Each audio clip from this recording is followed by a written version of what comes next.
Hello, j'espère que vous allez bien et que vous avez passé une bonne journée. Aujourd'hui, nous allons parler d'une fonctionnalité dans Power BI qui permet de poser des questions en langage naturel. Alors, concrètement, c'est un visuel et vous pouvez le retrouver dans la liste des visuels ici.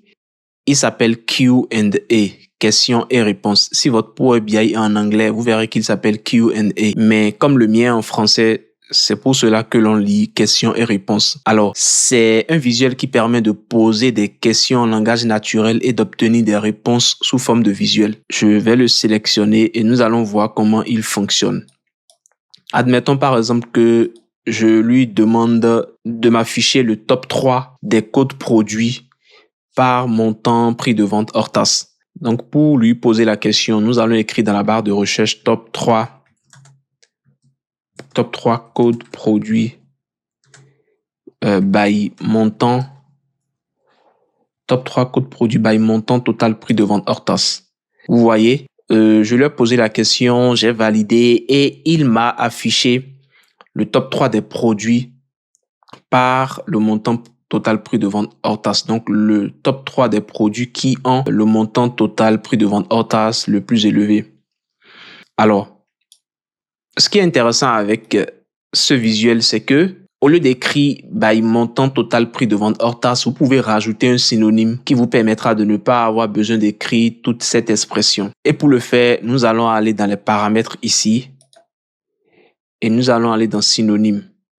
Donc ici, nous allons chercher la table qui contient le montant total prix de vente hors taxe et c'est la table ligne offre. Donc cette table,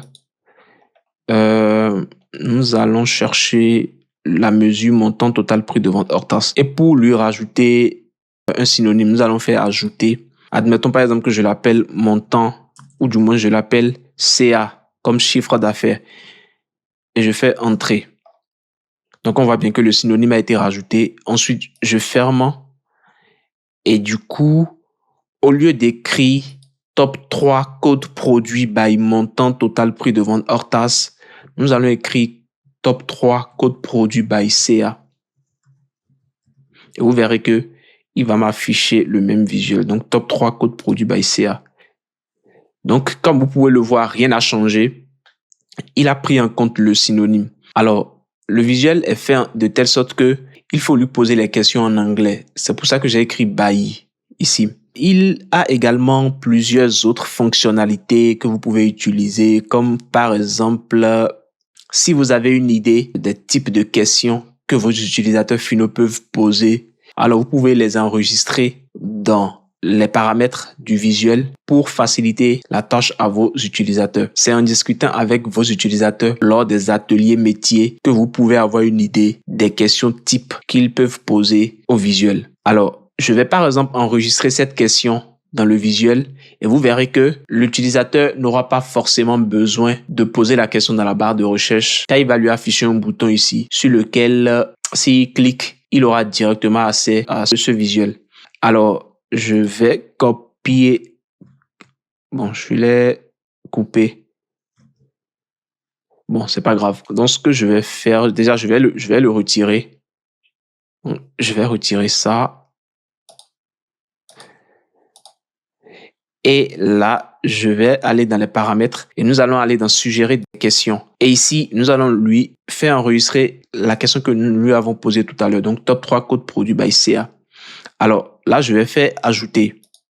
Et on voit bien qu'il a enregistré la question ici. Donc, nous allons faire enregistrer. Nous allons fermer, enregistrer.